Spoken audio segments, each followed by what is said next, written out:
Hello VC, it's good to be back. Hedley here. It's been a while since my last video and I'm sure you're all pleased about that.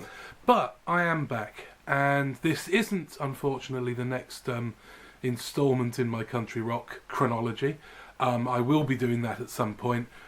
Honestly, you've got my my word on that. It is coming, but I just need a bit more time to sort things out. And you know, I don't want it to be done poorly, so I want to put some work into it. So that's coming. Anyway, you don't need to know about that. So right, there's a number of things I want to do in this. I've got first of all talk about the VC hookup in Manchester, which happened probably about getting on for a month now ago, which was great fun. And then I'm going to show you some other records that I've picked up since then. But okay, so we organised amongst some of the UK members of the VC to hook up in Manchester. Manchester is in the sort of northwest of England, and it was sort of deemed as being a sort of a I don't know, a central point maybe. I don't think anyone actually lives in Manchester, so everyone had at least an hour or so journey to get there. I think it was too far away for some people, so we'll have to do one somewhere else so people from further afield can come. That'd be great to meet them as well. Anyway, so Manchester, we've worked out that there was a record fair on, and so I suggested that, and that would give a good kind of focus to why we were going there. You know, because you know, if we didn't get on, we'd have hated each other's guts. At least we'd have got some records out of it. But that wasn't the case. We had a great time. Let me just see if I can remember that. So there was James Griffiths, the vinyl professor, was there. John Downing, 6-inch pianist. Steve Whitty was there. Martin Parrott and Merely Chris. So yeah, so I'm glad. Did I miss anyone? Yeah, so we all hooked up, apart from Martin, at the record fair, and kind of spent a couple of hours, 3 hours maybe, going around trying to find stuff. Then we went to another record shop that was just around the corner, and then finally, and most importantly, to a pub for a couple of beers. Well, a few more than a couple of beers. Anyway, let me show you what I got. Well, actually, just before I do that, I want to say I didn't buy a huge amount. I know Steve came away with quite a lot. Good on you, Steve. But I was smarting a little bit because I just bought on Amazon for an absolute bargain of about 30 quid for the three of them. 3 Tom Waits records. So I just bought Alice. This is from 2002. These are the represses, by the way. Real Gone. What's the date of this one? Can't remember. 2004. Was it really 2004? And then Bad As Me, which that's his last one, which actually I didn't even have on CD, so that was good. But I picked up those for they're about a tenner each, and I just couldn't say no, even though I knew I had the record fair coming up. It's one of those things where, I mean, it wasn't necessarily a price glitch on Amazon, but it certainly was something that probably wouldn't last. So I jumped on those, which I was really pleased about. Anyway, so I went feeling a bit skint, really, I suppose, to the fair. But I managed to pick up a couple of records while we were going around. It wasn't a great fair. I mean, I like to see lots and lots of bargain records that you sort of wade through to try and find the gems. There wasn't really that. I mean, all the sellers had a sort of £2, £3, £5 box, and you know, out of that I managed to find some stuff. There were things that I come away going, actually, maybe I should have got that. There was an Elvis Costello record, Mighty Like a Rose, which for some reason, I was just telling Jeff Party, I was just saying, I don't know why I didn't pick it up. I've seen it a couple of times now and I haven't bought it. And eventually it's going to be too expensive probably. Anyway, next time I've made a vow that the next time I see it, and the price is right, I'm having it. Anyway, so what did I get? First I got, this is Hank Wilson's Back Volume 1. There we go. So there's Hank Williams' Back. Now Hank Wilson's Back. Now, you have to read the small print on this to find out that actually it's a Leon Russell album, and it's a Leon Russell sort of straight-on country album. There's some funky country on it, but there's a lot of traditional country on it as well. But it's got some other great people on it as well. So we got Chip Young on guitar. Who else did I see was on this? Pete Drake, steel guitar player. I'm sure. Oh yeah, J.J. Cale, that was it. That J.J. Cale on that. And that's a really sweet sounding, nice record, so I was really pleased to find that. The other one I found, what date's that from? Doesn't really matter, does it? 73? It was recorded in 73, so it's probably out in 73. From 75, I also found this. That was only a £5. This was £2, so I jumped on this. This is Joe Val and the New England Bluegrass Boys. So, guess what? It's bluegrass. On Rounder Records. Pleased to find this. I jump on anything by Rounder, really. So 1975, it's straight ahead bluegrass. Great stuff. It's got a nice version of Sing Me Back Home by Mel Haggard on here, which is very, very good. Then you got the classics like Sally Godin, My Old Kentucky Home's on here. Yeah, so that's a really nice... There they go, there they are. It's a really nice record, that. I'm getting into a bit of a bluegrass phase at the moment, actually. Then, so we left the record fair, and we my hair's just not doing what it's told today. So we went to a record store around the corner. There was another one actually around the corner, but I think we'd all had enough and we just fancied more beer. So the first thing I found in that record shop was this, and it's the Pale. Here's one we made earlier. Now. This is from 92 on A&M, and I've got the album. I've got this on CD, and I've got a couple of singles on CD from it as well. It's kind of rootsy, ethnic indie. They're from Dublin, I understand, where the phrase "beyond the pale" comes from. The Pale is part of Dublin, and so that's kind of why they're called that. It's great, and songs like I think the first song I heard was "Dogs with No Tails," "Dogs with No Tails," which is a really, really good song. It was a great single, but it didn't do much. As far as I know, this is the only album by them, and they look very 90s, don't they, with this haircut and that haircut there. I had a friend that had a haircut very similar to that back in the day. Actually, it looks like it's some sort of promo copy as well. It's got a sticker of recommended tracks, as if to say all the others are crap. So yeah, I was very, very pleased to have that. Check out the song "Dogs with No Tails" or "Shut Up Venus." They're really good. So this was the other one I picked up in the record shop. This is Commander Cody and his Lost Planet Airmen. I think this is just a self-titled album. I think it's something like their fourth. I think I've got their first three, and it kind of doesn't really matter what the music's like, but this cover, I just love this cover. It's incredible. I love it. I wish all of their albums had covers like that. There are a couple that do have this artist. And what Commander Cody, as far as I know, the only kind of country rock artist to have his name taken for a Star Wars character. There's a character called Commander Cody in Star Wars. So my friends tell me. So it is a bit of everything really. It's country rock, but it's quite traditional, and they tackle sort of rockabilly type stuff. They also do some western swing kind of stuff on here as well, some honky tonk. So it's a bit of everything. They're kind of like a bar band, maybe a great bar band to go and see. And just look at that cover. I love it.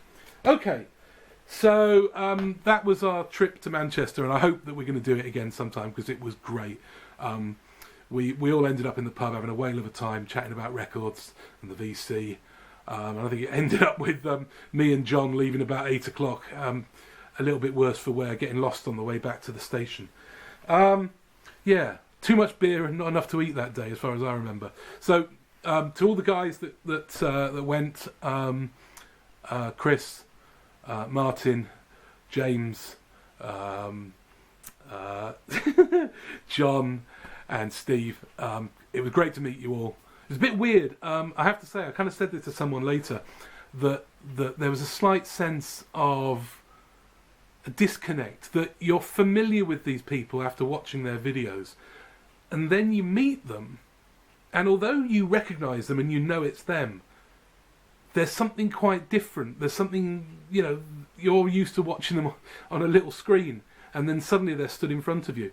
And sort of working out if they're taller or smaller than you imagine. James was a bit taller than I thought he was going to be. There you go. But yeah, so really nice to meet everyone, and like I said, I hope that we're going to do it again soon. So nice one. Right, okay. So these are I'm going to go on with a couple of some stuff that I have kind of picked up over the last couple of months. Some of these I might have posted on the YouTube Facebook page. So you might have seen these. And so let's start with, this is, what's his name? Kershaw. Doug Kershaw. This is Mama Kershaw's boy. Doug Kershaw, Cajun fiddler. There he is there. I'm a bit partial to Cajun. Been getting into Swamp Water. Country rock, but with a Cajun twist. Which you will see if you watch one of my upcoming country rock videos. This is kind of rocky Cajun, so it's Cajun with the amps turned on. Really nice stuff. I can't really think of any of the songs that are on here that are particularly well known. No, but really nice stuff. This is from, where does it say?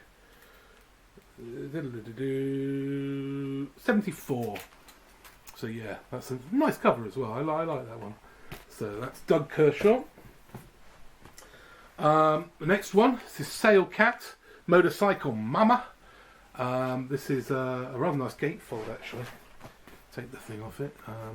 So you've got this cartoon of this very Peter Fonda looking guy on the motorbike with his pregnant girlfriend in the sidecar and their little kid, and then you've got kind of like a comic strip inside, which is shows the kind of progress of them as a family. There he is finishing up on the porch. Can you see that? This is country rock, southern rock type thing.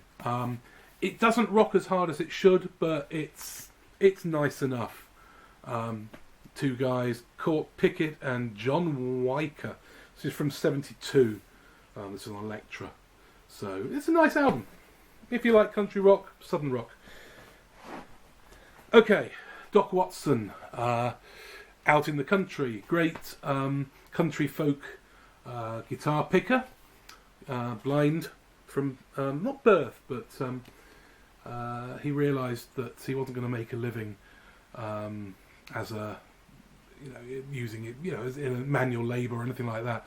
So he taught himself to play the guitar, and he saw that as a way out for him as a young, poor, blind guy. And this is, I think this is a Dutch copy. I don't know what the date of this is, but it's got some lovely tracks on it. Again, Sally Gooding's on here, of course. Tom Dooley, Worried Blues, In the Pines. Yeah, nice folky country picking.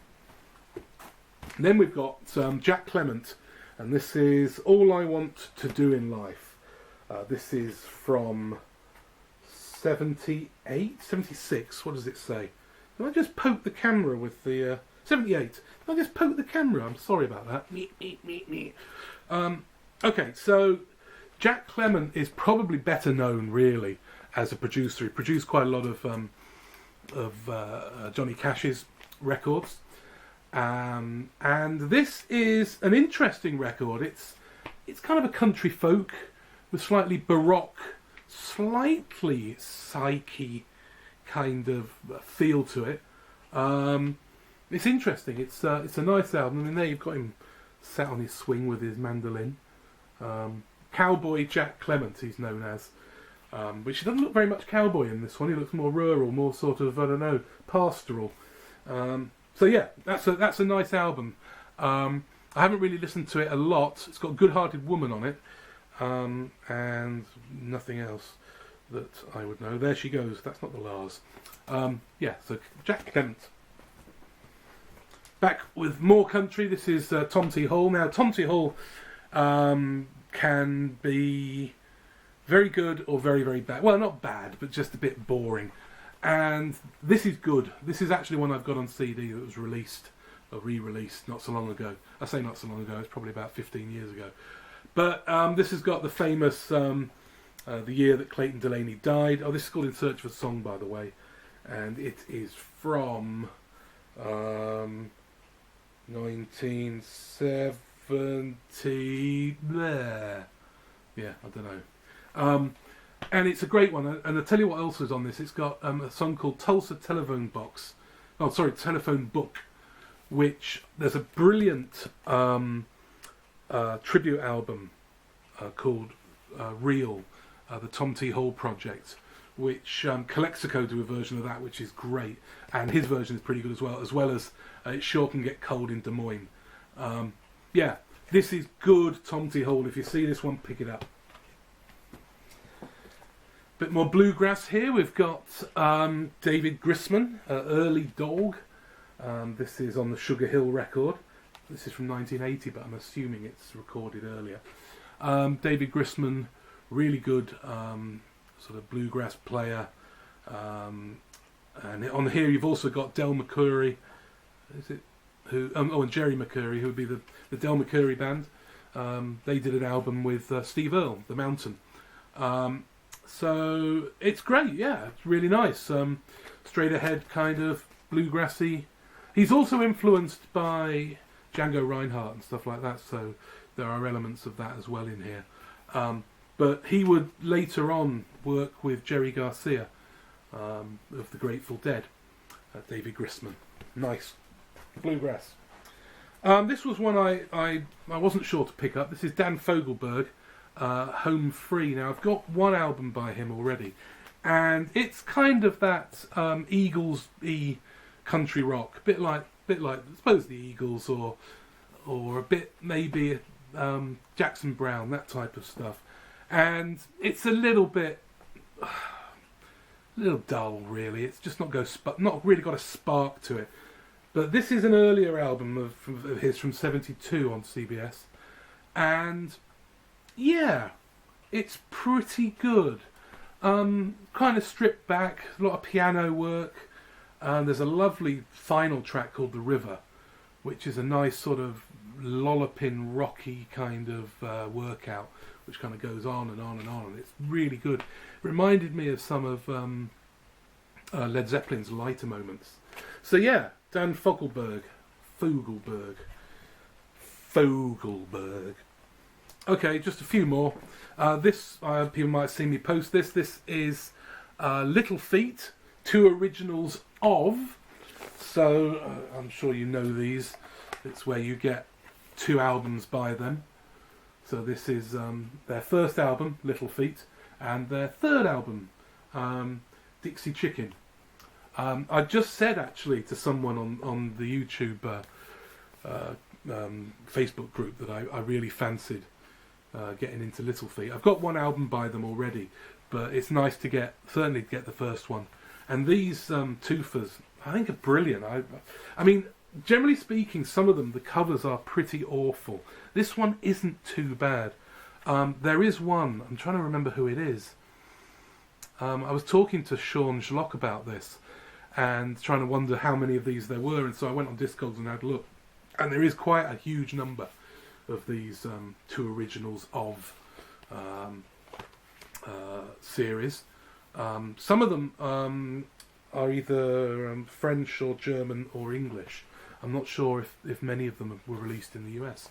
But yeah, Little Feat. Country rock with a bit of a kind of a soul-y feel as well, and bluesy. Very good stuff. I like them. I'm going to enjoy getting into them, I think. Right, just a couple more.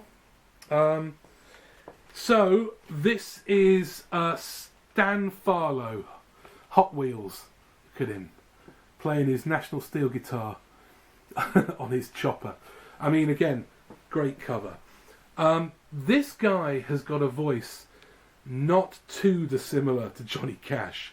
So those of you who are out there who say, I don't like country music, but I like Johnny Cash, you should hear this guy. He sounds very similar to Johnny Cash. And there's some interesting songs on here. The first side is basically kind of boom chicka boom, almost Johnny Cash style. And it finishes with a track called Big City Hooker. So it's a bit off the wall, this. And then the second half is, second side, the B-side, is a little more ballads. Not quite as good, but it's produced by Jerry S. Paxman. I don't know if people are familiar with Jerry S. Paxman. Jerry S. Paxman produced the Monster Mash back in the day, and he was also in the duo Skip and Flip with Skip Battin, who would later join the Byrds. Yeah, so he was at his studio or company, should say, Bakersfield International. He saw country music, liked it, but he also liked to add a little bit of extra to it. And so there are kind of slightly weird sounds on here that turn it from straight ahead country to slightly more country rock. Yeah, really nice. And nice to get hold of that. And talking of Gary S. Paxton, the final record I'm going to leave you with is Gary S. Paxton.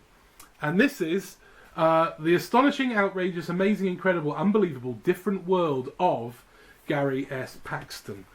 And a very interesting guy. He was a big boozer and drug guy in the late 60s and into the 70s. And then, like a lot of... That's a bit boring inside, isn't it?